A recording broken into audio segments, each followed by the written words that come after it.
Hello मित्रों, स्वागत है आपका Unacademy Rajasthan exams YouTube channel पे। देखिए दोस्तों, जैसा कि आपको मालूम है कि आपकी जो क्लास का टाइमिंग हो चुका है राजस्थान की कल्चर। और राजस्थान की कल्चर की यदि हम बात करें मित्रों, तो यहाँ पे आज जो क्लास होगी बड़ी महत्वपूर्ण क्लास है। और जो जो क्लास मैंने दिया है, आशा करता हूं आपके आने वाले एग्जाम्स में ज्यादा से ज्यादा क्वेश्चन आपको वहां पे मिलेंगे। अब मैं जैसे राजस्थान की कल्चर में, जैसे आपको पहले मैंने दुर्गों के बारे में बताया था, इससे पहले और भी टॉपिकों की चर्चा मैंने की थी। अब जो जैसे कि मंदिरों की बात कर रहे हैं, क्योंकि मंदिर जो कि अब आप जानते हो कि इतनी सारे मंदिर, इतने सारे जिलों में इतने मंदिर, तो हम यहाँ पे मंदिरों को गहराई से देखेंगे, जिससे कि चाहे कोई से भी एग्जाम्स में आप बैठ जाइए तो कोई समस्याओं का सामना आपको नहीं करना पड़े। बस मेरा यही उद्देश्य यहाँ पे रहेगा। बाकी आप ज्यादा से ज्यादा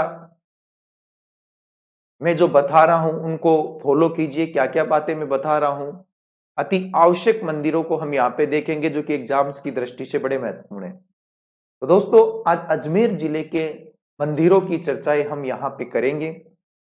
तो देखो, सबसे पहले मैं आपको कुछ बातें बता देता हूं जिससे आपको और बातें बढ़े रहेगी। हौसलों के आगे कोई पर्दा नहीं होता, कड़े परिश्रम का कोई विकल्प नहीं होता, दिल में हो जज्बा कुछ कर दिखाने का, तो जलते हुए दिए को भी आंधियों का डर नहीं होता मित्रों। और उसी के अनुरूप आप भी भली भांति अपने कार्य को अंजाम दीजिए। हमसे, हमारी टीम से जितना सहयोग आपके लिए बनता है मित्रों, हम करेंगे। हम सुबह से ही आपके लिए लग जाते हैं और देर रात तक हमारी मेहनत आपके लिए जारी रहती है। और हम यही चाहते हैं कि इस मेहनत को आप कामयाबी में बदलें। हम ये चाहते हैं कि इस मेहनत को आप इस अंजाम तक पहुंचाएं कि जो आपने लक्ष्य निर्धारित किया है उसमें जरूर आप सफल हो। यही वक्त है दोस्तों आपको कुछ कर दिखाने का। यही वक्त है आपको अपने हक में इस वैकेंसी को लाने का, क्योंकि इतनी सारी वैकेंसियां आपके सामने है। चाहे वो पटवार को ले लीजिए, चाहे आप ग्राम सेवक की वैकेंसी जैसे आने वाली है, वन रक्षक की बात कर लो, रेलवे बात कर लो, दिल्ली पुलिस की बात कर लीजिए, टीचर्स की बात कर लीजिए, आरएस की बात कर लीजिए, एसबीआई में भी वैकेंसी है। इतनी सारी वैकेंसियां है, मैं तो ये सोचता हूं कि स्टूडेंट कंफ्यूज तो नहीं हो रहा कि किसकी तैयारी करे। दोस्तों, कहीं घबराने की आवश्यकता नहीं है। किसी भी प्रकार का संकोच आपके मन में नहीं होना चाहिए। निसंकोच भाव से आप कार्य कीजिए। और दोस्तों, जैसा कि आपको मालूम है, Unacademy Rajasthan exams YouTube channel आपके लिए लगातार कार्य कर रहा है। और मैं आपके लिए इतिहास व कला संस्कृति का जैसा कि अध्ययन यहां पे आपको करवा रहा हूं, तो इस चैनल को एक तो ज्यादा से ज्यादा सब्सक्राइब शेयर कीजिए, जिससे आप और आपके मित्र इसका बखूबी फायदा उठाएं। बेल आइकॉन को जरूर दबाइए जिससे आने वाली नोटिफिकेशन आपको टाइम से मिल जाए। तो जितने भी ग्रुप आपके होते हैं वहां पे शेयर किया करो इसके वीडियो को भी, चैनल को भी। दोस्तों, मेरा जो रेगुलर शेड्यूल वाला जो टाइमिंग आपको तो मालूम ही है क्या रहता है। 11:30 से 12:30 बजे तक मैं राजस्थान की कल्चर वाली क्लास देता हूँ, 2 से 3 बजे तक राजस्थान की हिस्ट्री। बाकी कभी कभार ऊपर नीचे टाइम हो सकता है। बाकी रेगुलर मंडे टू फ्राइडे टू ये है, सैटरडे को मैराथन होती है और संडे को स्पेशल क्लासेज होती है। एक और बात, जैसे कि प्लस के बारे में आपको सभी एजुकेटर बताते होंगे और बताना भी चाहिए। आपको मालूम है प्लस के कितने सारे लाभ हैं। अभी लाभ आपको मैं नहीं बताऊं तो आपको मालूम ही नहीं पड़ेगा कि आप तो ये सोचोगे कि अनअकैडमी यूट्यूब पे ही पढ़ाती है। ऐसा कुछ ही नहीं है। अनअकैडमी जो प्लेटफॉर्म की बात करें तो अनअकैडमी का एक लर्निंग ऐप भी है। वहां भी जैसे यूट्यूब पे फ्री में पढ़ाते हैं, वहां भी फ्री में पढ़ाते हैं। वहां 2 ऑप्शन है। कुछ गुरु दक्षिणा के रूप में भी आपको प्लस का ज्वाइन करके ले सके, क्योंकि स्पेशल तरीके से आपको वहां पढ़ाया जाता है, स्पेशल टीचर वहां पे पढ़ाए जाते हैं। तो दोस्तों, यहाँ पे यदि मैं बात करूं, आप प्लस सब्सक्रिप्शन लेते हो, देखो आपको लाइव क्लासेज मिलेगी, टेस्ट सीरीज मिलेगी, क्यूज मिलेंगे, डाउट क्लियरिंग सेशंस मिलेंगे, और जिसके अकॉर्डिंग आप तैयारी करोगे उसी के अकॉर्डिंग आप एग्जाम्स का सिलेबस कर सकते हो, पीडीएफ डाउनलोड कर सकते हो।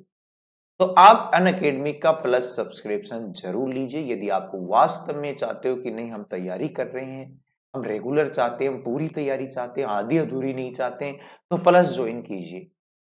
अब कईयों ने तो लर्निंग ऐप डाउनलोड कर रखा, नहीं किया तो ये लगा हुआ लर्निंग ऐप आप डाउनलोड कर लीजिए, अनअकैडमी का लर्निंग ऐप।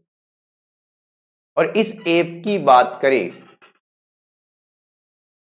तो यहां पे आपको दोस्तों आरपीएस ही बनना है गोल में, चाहे आप आरएसएम एसएसबी बोर्ड से एग्जाम दे रहे हो, चाहे आप पुलिस विभाग से दे रहे हो, राजस्थान के लिए आरपीएससी ही बनाया है और इसी के तहत पूरे राजस्थान के एग्जाम्स कवर किए जाते हैं।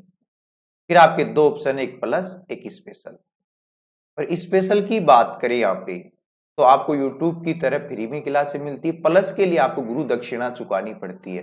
अब आप ये सोचोगे कि यार गुरु दक्षिणा क्यों चुकाई, हम क्यों ले गेट सब्सक्रिप्शन, हम तो यूट्यूब पे पढ़ लेंगे, हम स्पेशल पे ही पढ़ लेंगे, क्यों ले हम। भैया देखो, जब अनअकैडमी फ्री में इतना बढ़िया पढ़ा रही है तो नाम मात्र के शुल्कों के साथ कितना बढ़िया पढ़ाएगी। ये तो खुद आइडिया लगा लीजिए, मान लीजिए आपको कोई चीज फ्री में मिल रही है और वही व्यक्ति आपको थोड़ा सा चार्ज लेके, नाम मात्र के शुल्क लेके भी दे, तो फिर आप लगाओ कुछ तो होगा जिससे शुल्क ले जा रहे हैं। दोस्तों पूर्ण ज्ञान यदि आपको लेना है तो गुरु दक्षिणा चुकानी पड़ेगी। एक बार लेके देखो, ये 1 महीने का डेमो लेके ही देख लो आप, तो 1400 रुपये, फिर पता लग जाएगा। बाकी आप चाहते हो कि नहीं यार गुरुजी आप कहो जैसे कर ले, तो फिर 1 वर्ष या 2 वर्ष का प्लस सब्सक्रिप्शन जरूर लो। 1 वर्ष में 7,000 रुपए और 2 वर्ष के लिए आपको 8400 रुपए शुल्क चुकाने पड़ेंगे, 7,000 और 8400, जिसमें भी आपको 10% डिस्काउंट ऐसे मिल जाएगा। मेरा कोड इस्तेमाल करोगे ना गिरिराज 10, तो गिरिराज 10 कोड का इस्तेमाल कीजिए। जैसे रेफरल कोड होता है यहाँ पे, ऐसे आता है ऑप्शन एंटर रेफरल कोड, नहीं डालो तो मत डालो, 10% ज्यादा दे देना बाबा, क्या फर्क पड़ रहा है, और डालो तो 10% कहीं भी। फिर उसके बाद में आपको 6300 रुपये देने पड़ेंगे इसके, और फिर इसके 7560 ही देने पड़ेंगे 2 साल के। रेफरल कोड में गिरिराज 10 जरूर इस्तेमाल कीजिए, समझ गए। तो गिरिराज 10 क्या करोगे, कोड का इस्तेमाल करोगे, समझ गए मेरी बात को।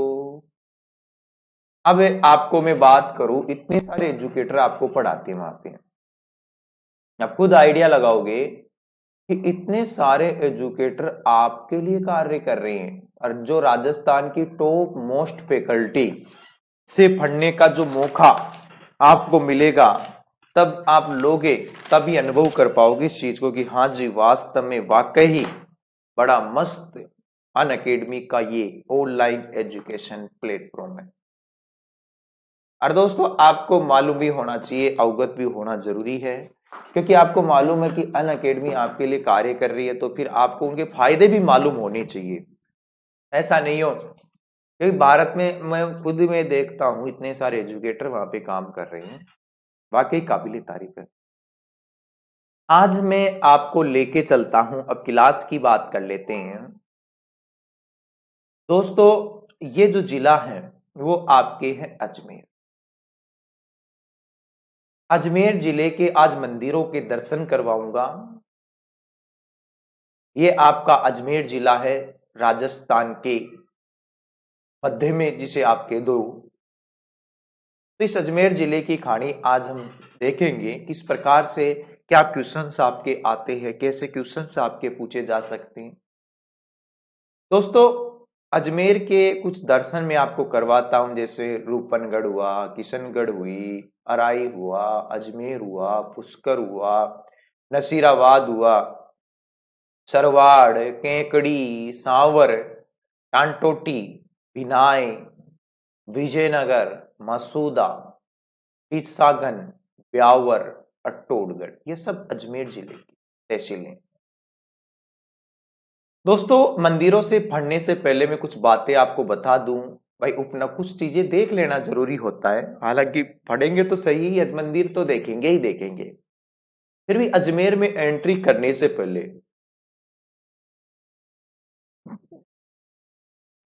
कुछ एग्जाम्स की दृष्टि से बातें जरूरी है जो जान लेना जरूरी है। जैसे अजमेर के उपनाम को कहते हैं राजस्थान का नाका कहते हैं इसे। अजमेर का उपनाम क्या है? राजस्थान का नाका। पूर्व का जिब्राल्टर, ये जिब्राल्टर जल संधि है ना, यूरोप और अफ्रीका के मध्य है। एक तरफ तो यूरोप है और एक तरफ अफ्रीका महाद्वीप है। तो यहां पे जिब्राल्टर की खाड़ी है। जिब्राल्टर जल संधि है जो यूरोप व अफ्रीका के मध्य स्थित है। तो पूर्व का जिब्राल्टर किसे कहते हैं? अजमेर को। राजस्थान का हृदय कहते हैं। सांप्रदायिक सद्भाव का संगम, क्योंकि मंदिर मस्जिद यहाँ पे खूब सारे हैं। दर्शनीय स्थान एक तरह से अजमेर है। भारत का मक्का भी इसे कहते हैं।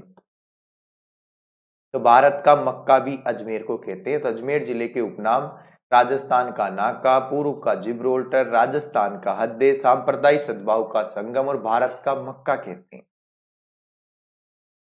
तो भारत का मक्का अजमेर को कहते हैं। दोस्तों मंदिरों की खानी अपने देखेंगे कौन कौन से मंदिर हैं। यहाँ ब्रह्मा जी का मंदिर है, प्रसिद्ध है पुष्कर में ब्रह्मा जी का मंदिर। यहीं पे सावित्री मंदिर है। यहीं पे रंगनाथ जी का मंदिर है पुष्कर में। पुष्कर में इतनी सारी मंदिर है कि पुष्कर को मंदिरों का शहर कहते हैं। पुष्कर को मंदिरों का शहर कहते हैं दोस्तों। तो ब्रह्मा जी का मंदिर, सावित्री मंदिर, रंगनाथ जी का मंदिर, वराह मंदिर, वराह मंदिर, गायत्री मंदिर, सोनी जी की नशिया लाल मंदिर, आतेड़ की छत्रिया, रामदेवरा थान, सलेमाबाद अजमेर में निम्बार संप्रदाय की प्रधान पीठ, आचरिया मंदिर, नवग्रह मंदिर, फोड़ा गणेश जी का मंदिर, तमाम मंदिर आपके कहां पे हैं? अजमेर। दोस्तों इन्हीं मंदिरों की चर्चा हम करेंगे। इन्हीं मंदिरों को हम बारीकी से देखेंगे। इन्हीं मंदिरों को हम एक एक अध्ययन करेंगे। बाकी आप पुष्कर की बात अभी मैं बात कर ही रहा था। पुष्कर के क्या क्या नाम है, क्या क्या उपनाम इसे कहते हैं। 100 मंदिरों का शहर कहते हैं। कोकण तीर्थ पुष्कर को कहते हैं। तीर्थराज, तीर्थों का मामा, आदि तीर्थ। तो ये एक तरह से आप ये लगा लीजिए कि ये पुष्कर के क्या है मित्रों? नाम है। पुष्कर के उपनाम है 100 मंदिरों का शहर, कोकण तीर्थ, तीर्थराज, तीर्थों का मामा, आदि तीर्थ। ये तमाम बातें पुष्कर को लेकर है। बड़ा मंदिरों का शहर आपको मालूम है और कई लोग जाते भी हैं। बस पुष्कर के दर्शन राजस्थान में, क्योंकि खूब दर्शनार्थी यहाँ पे राजस्थान से बाहर से आते हैं। पुष्कर दोस्तों हिंदुओं का एक, मैं कह दूं कि प्रसिद्ध तीर्थ स्थान है। यहाँ सबसे जो पवित्र है पुष्कर झील, जिसे बहुत ही पवित्र माना जाता है। राजस्थान की सबसे बड़ी प्राकृतिक झीलों में शामिल है ये। पुष्करना ब्राह्मणों के बारे में भी कहते हैं कि काला डेरा झील भी कहते हैं। 52 घाट यहाँ पे बने हुए हैं। तो पुष्कर में जो ब्रह्मा जी का मंदिर है वो सबसे प्रसिद्ध है। पुष्कर को हिंदुओं का 5वां तीर्थ और तीर्थों में सबसे पवित्र माना जाता है। तो 5 प्रमुख तीर्थों में सबसे पवित्र तीर्थ पुष्कर को कहा जाता है। दोस्तों शुरुआत करते हैं एक एक मंदिर को बारीकी से देखने का। और आपकी स्क्रीन बोर्ड पे सबसे पहले आता है पहला मंदिर। यदि आप पुष्कर गए हो या अजमेर गए हो तो आपने अनुभव किया होगा कि ये मंदिर कैसा है। कौन सा मंदिर है आप कमेंट्स बॉक्स में भी मुझे बता सकते हो। एक बार सभी मित्र जो जुड़े हैं मैं एक बार देख लेता हूं कौन कौन से मित्र जुड़े हुए हैं मित्रों। तो सभी को नमस्ते, गुड मॉर्निंग, कैसे हो आप सब लोग? ठीक हो? आशा करता हूं भगवान की कृपा से आप आराम से मस्त रहोगे। बिल्कुल दोस्तों, इसी आशा के अनुरूप मैं चाहता हूं कि आप सब लोग मस्त होइए, आराम से अपनी पढ़ाई को, ठीक है। तो इस प्रकार से दोस्तों आप मस्त होके पढ़ाई कीजिए। कहीं कोई समस्या हो तो आप कमेंट्स बॉक्स में मुझे अवगत करा सकते हो, कोई दिक्कत नहीं है। आप रेगुलर तैयारी आप कीजिए। कमेंट्स बॉक्स में यदि कोई समस्या हो तो आप मुझे दे सकते हो। तो मंदिर के दर्शन आपको, ये आगे वाले हिस्से की बात मैंने कर दी। अब यहाँ से आपके कुछ समझ में नहीं आता तो चलते मैं पीछे की तरफ लेके चलता हूँ, मंदिर का दूसरा आवरण आपको दिखाता हूँ, इससे भी कुछ समझ में आता है। और इससे भी समझ में नहीं आता है तो भैया फिर आपको मैं और आगे लेके चलता हूं और मैं खुद ही बता देता हूं। ये है पुष्कर में वराह मंदिर, अभी चर्चा ही कर रहा था वराह मंदिर। आपको मालूम है अर्णोराज या आनाजी जो चौहान शासक था, ठीक है, चौहान शासक अर्णोराज जिसे क्या भी कहते हैं, आनाजी ने इस मंदिर का निर्माण करवाया था, वराह मंदिर। तो वराह मंदिर पुष्कर अजमेर में है। अर्णोराज या आनाजी ने इस मंदिर का निर्माण करवाया था। औरंगजेब ने इस मंदिर को तोड़ दिया था। फिर इस मंदिर का पुनर्निर्माण एक तरह से सवाई जयसिंह द्वारा ही करवाया गया था। तो वराह मंदिर की बात करें दोस्तों, पुष्कर अजमेर में है। और वराह मंदिर की बात करें तो अर्णोराज आनाजी ने इस मंदिर का निर्माण करवाया था, लेकिन बाद में औरंगजेब ने इसको तोड़ दिया, फिर सवाई जयसिंह ने इसका पुनर्निर्माण करवाया था। समझ गए? पुनर्निर्माता सवाई जयसिंह थे जो जयपुर के शासक थे। देखो मतलब इसका जीर्णोद्धार एक और महाराणा प्रताप के भाई सागर ने भी करवाया था, वो भी उल्लेख किया था। लेकिन आपको तो इतना सा ध्यान रख लेना यहाँ पे, भाई बड़ा मंदिर आपके अर्णोराज आनाजी ने बनाया था, औरंगजेब ने तोड़ दिया, सवाई जयसिंह ने इसका पुनर्निर्माण करवा दिया। ठीक है दोस्तों, बड़ा मंदिर की बात करिए, भगवान विष्णु के अवतारों में से एक वराह को समर्पित है। आपको मालूम है भगवान विष्णु के जो अवतार हैं उन्हीं में एक वराह का नाम आपने सुना होगा। तो वो वराह अवतार को समर्पित ये मंदिर है। इस मंदिर की बात करें, मतलब इस मंदिर की जो प्रतिमा थी वो शंकराचार्य ने रखी बताई। मतलब जो मंदिर की जो मूर्ति है उसकी प्रतिष्ठा आदि गुरु शंकराचार्य ने की थी और 12वीं सदी का ये मंदिर बना हुआ है। तो मतलब कहते हैं कि विष्णु भगवान के अवतारों की बात करें तो वराह है, आदि वराह जिसे आप कहते हो, तो उसको समर्पित, मतलब वराह अवतार को समर्पित है। और आदि शंकराचार्य ने इसकी मूर्ति प्रतिष्ठित की बताई थी और 12वीं सदी में स्थापित की थी। दोस्तों ये था वराह मंदिर। आगे चलते हैं, दूसरा मंदिर आपके सामने है। देखता आशा करता हूं कि आपको समझ में आ रहा होगा कि मैं किसकी ओर इशारा कर रहा हूं। मैं आशा कर रहा हूं कि आप देख पाए होंगे कि मंदिर कौन सा। यदि किसी स्टूडेंट ने देखा होगा तो जरूर समझ गया होगा, कमेंट्स बॉक्स में दे दीजिए जवाब। कोई दिक्कत आपको यहाँ पे होनी नहीं चाहिए। तो दोस्तों यह जो मंदिर है वो है रंगनाथ जी का मंदिर। इसे कहते हैं रंगनाथ जी का मंदिर। इस मंदिर में श्यामवर्ण रंगनाथ जी की प्रतिमा है। ठीक है, श्यामवर्ण रंगनाथ जी की प्रतिमा है। ठीक है, हाँ बिल्कुल बिल्कुल बिल्कुल। और मंदिर कहाँ पे है, वो ही आपके पुष्कर में, पुष्कर अजमेर में रंगनाथ जी का मंदिर है। तो ये मतलब आगे की और भी बातें हैं कि 1823 की बात है, सेठ पूरनमल गनेरीवाल ने इस मंदिर को बनाया था। 1823 में सेठ पूरनमल गनेरीवाल ने इस मंदिर को बनाया था। भगवान विष्णु के अवतार रंगजी को समर्पित है। भगवान विष्णु के एक जो अवतार थे वराह मंदिर, वो वराह जो मंदिर बना हुआ है। एक रंगजी, ब्रह्मा जी के, विष्णु के जी के अवतार थे, तो रंगजी को समर्पित है। द्रविड़ स्थापत्य कला का समझ में यहाँ पे मिलता है। समझ गए? तो सेठ पूरणमल ने इस मंदिर का निर्माण करवाया था दोस्तों, पुष्कर अजमेर में। ठीक है, हाँ देखो यहाँ पे इस मंदिर की बात करें, इस मंदिर की जो मूर्ति बात करें, देखो मंदिर में जो मूर्ति है, मतलब ऐसे कहते हैं सिंह पर सवार, सिंह पर सवार विष्णु जी की जो प्रतिमा यहाँ पे स्थित है। ठीक है, विष्णु भगवान की, लक्ष्मी जी की ये प्रतिमा यहाँ पे स्थित है। नरसिंह भगवान की भी है।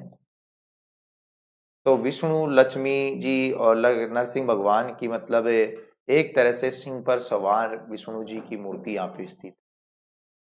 तो ये मंदिर था रंगनाथ जी का मंदिर। दोस्तों रंगनाथ जी का मंदिर आपने देखा होगा, बड़ा ही मनोरम मंदिर ये है, तो आप यहाँ भी घूमो, खूब देखिए मस्त होके, ठीक है। तो दोस्तों आगे बात करते एक सावित्री मंदिर। सावित्री मंदिर ये भी पुष्कर में ही है। रत्नागिरी पर्वत आपको देख पा रहे हो, मैं जो बता रहा हूं यहाँ पे, ठीक है, रत्नागिरी पर्वत पर ब्रह्मा जी का प्रथम पत्नी सावित्री का मंदिर है। मतलब सावित्री जी आपको मालूम है कौन थी? तो सावित्री जी ब्रह्मा जी की पत्नी थी। ब्रह्मा जी की क्या थी? पत्नी थी सावित्री, प्रथम पत्नी जिसे कह दो। तो सावित्री जी का जो मंदिर यहाँ पे पुष्कर में ही बना हुआ है। कहाँ पे? पुष्कर में, जिसमें कई बातें आपको मैं बताऊंगा। देखो गोकुल चंद पारिक ने बनाया था। बनाया किसने था इस सावित्री मंदिर को? गोकुल चंद पारिक। इस मंदिर का निर्माता गोकुल चंद पारिक था। ये पूरे भारतवर्ष में एक ही तो सावित्री मंदिर है, भारत का एकमात्र सावित्री मंदिर है मित्रों। तो भारत का एकमात्र सावित्री मंदिर है। रत्नागिरी पर्वत पर ब्रह्मा जी की प्रथम पत्नी सावित्री का मंदिर बना हुआ है। एकमात्र सावित्री मंदिर यहीं पे है, ठीक है। हाँ, जहां पे सावित्री जी की, जहां पे यदि मैं बात करूं मित्रों, मतलब सावित्री जी और उनकी पुत्री थी सरस्वती, इन दोनों की ही प्रतिमाएं यहाँ पे स्थित है या मूर्ति स्थित है। सावित्री जी और सरस्वती इनकी पुत्री थी, ठीक है। सावित्री जी की पुत्री कौन सी? सरस्वती माता। हाँ बिल्कुल। और ये वर्मा जी के जो मंदिर है उसी के पास में स्थित है सावित्री मंदिर। एक है काचरिया मंदिर। दोस्तों काचरिया मंदिर का नाम भी आपने सुना होगा। पुष्कर ये किशनगढ़ अजमेर में है। कहाँ पे? किशनगढ़ में। काचरिया जी का मंदिर किशनगढ़ अजमेर में है। कृष्ण व राधा की प्रतिमा यहाँ पे स्थित है और निम्बार्क संप्रदाय के द्वारा यहाँ पे पूजन पाठ की जाती है। राधा को कृष्ण की पत्नी के मानकर पूजा की जाती है यहाँ पे। मतलब जैसे तो कृष्ण भगवान की पत्नियों की बात कुछ और ही है, लेकिन आपने राधा, मीराबाई, रुक्मणी, ये नाम आपने ज्यादा सुने होंगे। तो मीराबाई तो आपको मालूम ही है कि गंगा के पुत्र भोजराज की पत्नी थी, बाद में कृष्ण भगवान को अपनी पति मानी। राधा जो प्रेम करती थी रुक्मणी से, एक तरह से यहाँ पे विवाह रुक्मणी से हुआ था। मुख्य रूप से कृष्ण भगवान की 3 पत्नियां थी, जिसमें रुक्मणी भी एक विशेष स्थान थी। तो रुक्मणी का जो विवाह हुआ, राधा प्रेम करती थी लेकिन विवाह नहीं हुआ था, लेकिन यहाँ पे राधा को कृष्ण की पत्नी ही मानकर पूजा की जाती है। तो काचरिया जी का मंदिर है जो राधा कृष्ण, ठीक है। तो राधा कृष्ण जो है प्रतिमा यहाँ पे स्थित है। तो इस प्रकार से ये काचरिया जी का मंदिर अजमेर किशनगढ़ में है। यहाँ पे एक चामुंडा माता का मंदिर है मित्रों। चामुंडा माता का मंदिर भी अजमेर में है। पृथ्वीराज चौहान व चंद्रवरदाई की कुलदेवी थी। ये ज्यादा कुछ नहीं है यहाँ पे, मतलब पृथ्वीराज चौहान और चंद्रवरदाई जिसका ग्रंथ था पृथ्वीराज राजो, तो उनकी कुलदेवी है चामुंडा माता। यह चामुंडा माता का जो अजमेर में है, इस प्रकार से आपको यह भी ध्यान रखना चामुंडा माता। तो बिल्कुल दोस्तों चामुंडा माता का आपको ध्यान रखना है। अब देखिए क्या है, इस मंदिर का दृश्य भी आप देख सकते हो। इस भीड़ भाड़ से ही आप आइडिया लगा सकते हो कि कितना प्रसिद्ध ये मंदिर रहा होगा या है। अपने आप में काबिले तारीफ ये मंदिर आपके सामने हैं। और आप भी देखिए दोस्तों, मंदिरों में खूब घूमिए आराम से मस्त होके, और घूमना भी चाहिए। उम्र है आपकी, आराम से मस्त होके घूमोगे तो कोई दिक्कत है नहीं। तो मस्त होके घूमिए, टकाटक होके घूमिए, क्या दिक्कत है मंदिरों में। ब्रह्मा जी का मंदिर, ठीक है। तो हम चर्चा कर रहा था मैं ब्रह्मा जी के मंदिर की। ब्रह्मा जी का मंदिर, विश्व का एकमात्र ब्रह्मा जी को समर्पित मंदिर, ध्यान रखना। जैसे विश्व का एकमात्र पूरे भारत में सावित्री मंदिर है, तो वैसे विश्व का एकमात्र ब्रह्मा जी को समर्पित मंदिर है। ब्रह्मा मंदिर विश्व का एकमात्र ब्रह्मा जी को समर्पित मंदिर है। इस मंदिर में भगवान ब्रह्मा जी की 4 शीश वाली मूर्ति स्थित है। समझ गए, 4 सिर वाली जो मूर्ति स्थित है।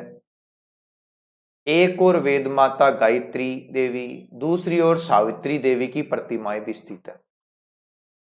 तो इसी ब्रह्मा जी की मंदिर में एक तरफ तो गायत्री देवी जो ब्रह्मा जी की पुत्री थी, एक तरफ सावित्री देवी जो ब्रह्मा जी की पत्नी थी,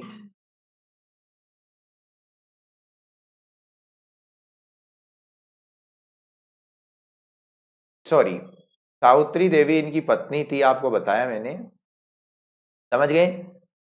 तो सावित्री देवी पत्नी थी, सरस्वती इनकी पुत्री थी। तो दोस्तों यहाँ पे बात करें, 3 सिर और मुख 2 सामान्य रूप से दिखाई देते थे, चौथा मुख दीवार पर लगे आईने पर देखा जा सकता था। इस मंदिर में ब्रह्मा सरोवर के पास ही स्थित है। तो दोस्तों आप यहाँ पे देख सकते हो, समझ गए। हाँ बिल्कुल, मैं यहाँ पे एक एक पॉइंट्स का आप अध्ययन कर सकते हो, क्या क्या मान्यता है, वो तमाम बातें मैं आपको बताऊंगा। समझ गए, कहीं आपको कोई समस्या नहीं हो।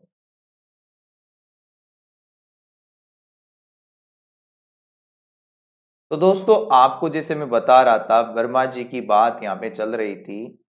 तो वर्मा जी की जो पत्नियों की बात, जैसा कि मैं बता ही रहा था कि यहाँ पे जो पत्नियां थी, एक तो वर्मा जी की बात करें तो देखो दोस्तों, अलग अलग ग्रंथों में, खावतों में आपको अलग अलग बातें मिलेगी। समझ गए। हाँ, कई बार ऐसे भी कहते हैं, कुछ इतिहासकार ये भी कहते हैं, जैसे यहाँ पे आपको बात में बता ही रहा था कि जो ब्रह्मा जी की पुत्री थी सरस्वती, उसको भी मतलब पत्नी के रूप में स्वीकारा गया है। ये सरस्वती पुराण में भी कहा गया है, मत्स्य पुराण में भी स्वीकारा गया है। कहते हैं मत्स्य पुराण, सरस्वती पुराण, इनमें ये कहा गया है कि ब्रह्मा जी ने अपनी पुत्र सरस्वती से भी विवाह किया था। समझ गए। इसके अलावा गायत्री जी के बारे में भी कहते हैं कि कई गायत्री देवी से विवाह किया था, सावित्री देवी से विवाह किया था। समझ गए। लेकिन पुराणों में अनुसार ब्रह्मा जी की जो मुख्य रूप से पत्नी थी वो सावित्री देवी थी। हालांकि गायत्री देवी से भी उन्होंने विवाह किया था। समझ गए। हाँ बिल्कुल। तो दोस्तों अलग अलग बातें आपके सामने आती है, बाकी आपको ये ध्यान रखना है कि कौन कौन सी पत्नियां यहाँ पे, मतलब वैसे तो गायत्री देवी और सावित्री देवी ही मुख्य रूप से थी। दोस्तों मान्यता क्या कहती है वो बताता हूं आपने, कि ऋषि विश्वामित्र ने इस मंदिर का निर्माण करवाया था। विश्वामित्र के बारे में कहते हैं, इस मंदिर के निर्माण के बारे में यह भी कहते हैं कि सुब्रह्मा जी ने ही इस स्थान को चुना था।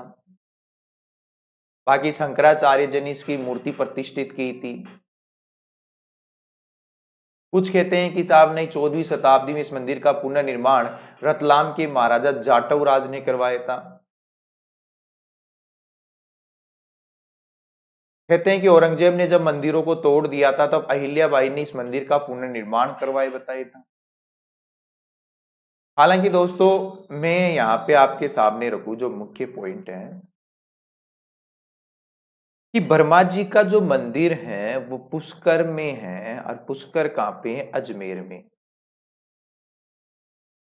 पुष्कर कहां पे है? अजमेर में। ब्रह्मा जी का जो मंदिर का वर्तमान निर्माण, प्राचीन कहावतें तो जो भी हैं,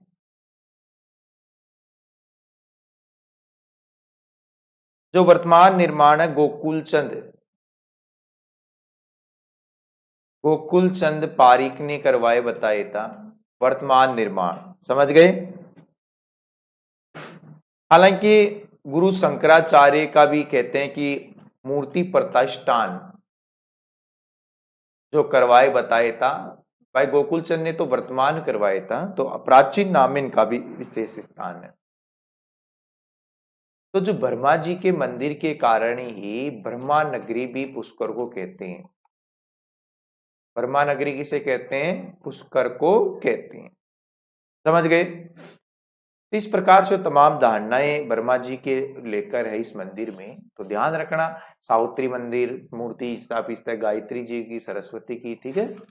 हाँ, कई इतिहासकार क्या बात कहते हैं वो सुनिए आप मेरी बात को।